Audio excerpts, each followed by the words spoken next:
was getting into the more food, I was getting into okay. Okay. Okay, good. Alright, let me get my stack here. Okay, so my first awards, we're going to have everybody come up, right? Okay. Alma Garcia Bala. Here. Alright, here comes Alma. Allie Clay. Come on up. Stacy Hernandez. There you go. Mary. Pa, are you here? Mary. Medard, are you out there? Okay, and Peyton. Are you out here, Peyton? There we go. Any more? No. Okay. So this is, as math teachers, we all deal with kind of the same content, but we all approach how we select our students in slightly different ways. I should have another one. I should have one for Landon. Is there a Landon in there somewhere? So Landon, Hirovich, anybody else from my class that's out there? Okay, so Landon is up here. So we choose them for lots of reasons. This group of kids in particular, they really run the gamut from, some of these kids have come in probably 10 or 15 days in a row after school to get caught up, but also to really understand the content because it can be difficult. Math can be hard. And I have some kids that come in all throughout the day asking me questions. I have some of the kids that are up here that redo assignments and retake tests because how they did the first time around is not good enough for them. And we never all learn at the same rate at the same time, and these kids recognize that. Learning is a process, and I didn't get it the first time, so I'm going to keep working until I get to a point where I'm satisfied, my parents are satisfied, my teachers are satisfied. So all those reasons, these guys all sort of exhibit those kind of qualities and characteristics, but they're all fantastic students. They come to class, they always have their work. If it's not done, they're ready to ask questions. They ask questions when they get stuck. They're responsible, they're absent, which is rare. These guys don't miss school very often. And they have a really good disposition.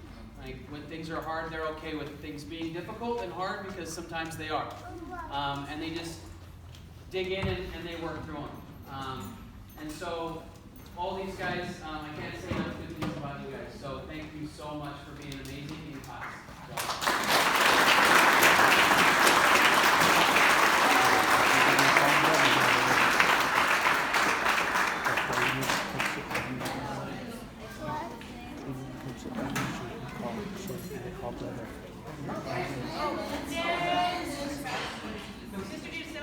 There it is. We found Landon. Oh, there's Landon. It was tucked behind Peyton. See, overachiever, wanting to do assignments. All right, that's how he does it. So I'll go next. I'm Josh Caselli, I teach algebra here. I have 6, 7. Jonathan Reyes, you come up here. Kevin, Molly, you come up here. Aspen Christensen, Hayden Erickson, Avery Sterling, and Chloe Snow.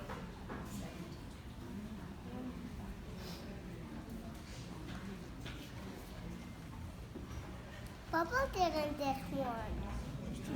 They're not calling him. They'll call him a little while,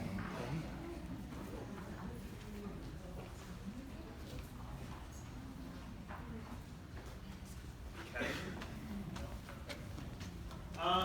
So these were my selections for East Ware. So this is actually my first time participating in this award, and I was pretty excited about the opportunity to get to recognize these guys. Because math at the end of the day is something that kind of requires some grit, some rigor, some effort, and it's really easy a lot of times to get kind of overwhelmed. It's easy a lot of times to get bogged down by the classwork and the homework and the process. There's so many concepts and ideas that we're constantly asking these kids to grapple with, and it's kind of easy to kind of lose momentum And when I was asked to identify, who are some kids that you have that just exceed every day, that bring it every day, that have maximum effort in all things every day, these were the people We're that I thought sitting of. on this. And I kind of wrote all of their names What? down because they were the first ones that came to mind, and I kind of revisited that list again and again. And no matter how many different times I thought about it, these were still the names that I kind of ultimately came up with.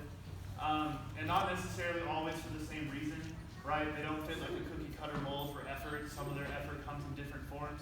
For some of the people up here, it is that they have their homework turned in literally 4 days in advance from the beginning of the year all the time. They're just like on top of it nonstop, which is impressive. I don't get a small amount of homework.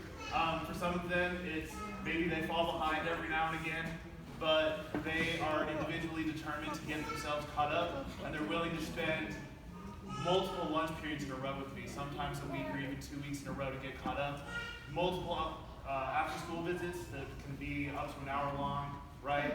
And for some of those people, it's just that every single day they bring the effort. They're the ones that have their notebooks out. They're the ones that are constantly doing their work. They're the ones that I never one single time have to remind to be on task. They're the ones that know that in order to succeed in math, they have to maximize their time, and for 47 minutes every day, they're the ones that are maximizing that effort and really getting the job done. So thank you for making my classes awesome and for being amazing.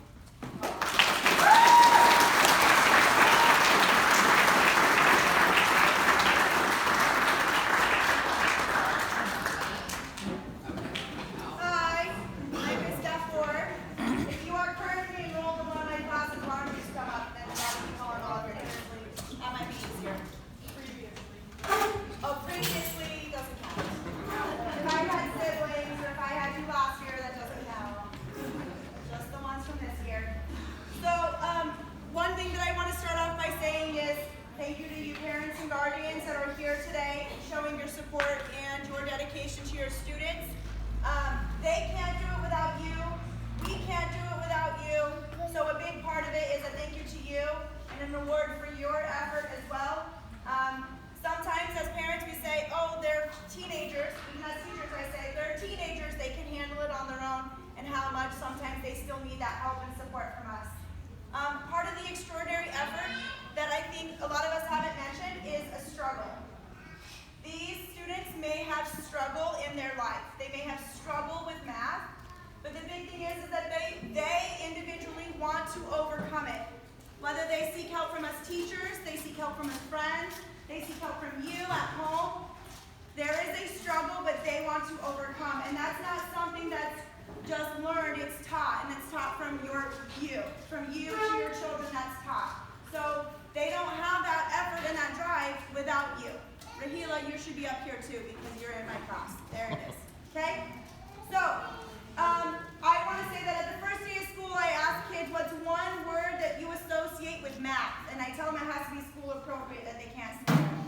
And a lot of them say bad, ugly, terrible, awful, not good. They all explain something. And of that, I have 8 of those kids up here today that say that they have this poor relationship with math. However, they have overcome time and time again. We've already said it, that they come in at break, that they have their materials, that they repeat, redo, until they feel like it's mastered. And that's part of the extraordinary effort. That's the part of the struggle that they want to overcome. And so, not only are they extraordinarily efforts in math, you just see that in their personality as well. And they put forth that effort not just in their own learning, but in the learning of the classroom. They're not the kids that are off task and pulling distractions to themselves. They're there for the learning. And that's kind of a little bit hard to find with the distraction of a phone and video games nowadays. Okay? It's learning. They're here to be at school to prioritize learning. And again, that's a learned trait from you. So I'm just going to say a little something about everyone very quickly. So, Nemo is a student that comes in all the time with a smile on her face. And she's ready to do math. And she knows that if she struggles, that I'm going to give her a hard time. And I'm not going to give her the answer. And that she's going to have to struggle a little bit more, but we'll figure it out together. Lily is a student that came to me after the semester had started. Didn't really know a relationship with her, but when asked, she said she didn't like math. After 3 days, I realized she was so She may be the silent bystander, but golly gee, she is a great support to have in the classroom. So if I don't know my math, I know I'm buddying up with Lily. Okay? Maria this is her first year here at Fairmont, and she English is not her first language, but that is not a struggle that she wants to put up with. She works her butt off. She is constantly asking questions and putting in the effort and the time. And that's not something we see every day. Charlotte is always the first one. Everything. First thing Tuesday morning when she comes to me, I turn in my weekly assignment, Ms. Galford. She's the first one that when you ask her a question, she just doesn't spit out an answer. She thinks, and she's methodical, and she wants to know that her brain is working and that she just doesn't want to just give an answer. She wants to put in the effort. Emily is my high class. She has just everything is to the T. She crosses her T's, she dots her I's, she pays attention to every little detail, and she's so meticulous in it that she can pick up on things that other people can't, and the connections that she makes in math class are just outstanding. She was on a trip to Mexico, and when she came back, she had missed several weeks of school and just jumped right back in it. I didn't have to pull her, I didn't have to fish her. She was there with me, and she made so many connections to what we had been doing, to what we were doing. There was no fall behind. Kaleo and I didn't start off on a great foot. Kaleo was always turning in his assignments late. After talking with his dad, he said, what, can he not get help from you? I'm like, oh, the kid can get help from me. But he is the kid now that stays in at lunch. He's the kid now that turns to his partner and says, this is how you do it. He's the kid now that challenges other people mathematically to help them struggle and overcome that struggle. And you can't do that unless there was a struggle to begin with. So Kaleo is just on it. He gets his assignments turned in, he completes corrections, and mathematically I've seen Kaleo grow from where he was to a very unconfident mathematical person to the kid who's now just beaming mathematically. Rahila came to us from Hillside. She was a part of the Bridge program last year, and so I think she felt a little bit of a struggle when she came to Fairmont. She wasn't sure how this whole thing worked. And from time and time again, she has stayed after school for hours. She has come in at lunch for hours. She repeats and redoes and corrects, just like all the rest of them. She has a struggle in math, but the big difference is she wants to overcome. And I think with all of them, that is just our statement, is that this is learning, and this is what learning looks like. And we want to thank you as parents, and we want to thank the kids as well. So thank you.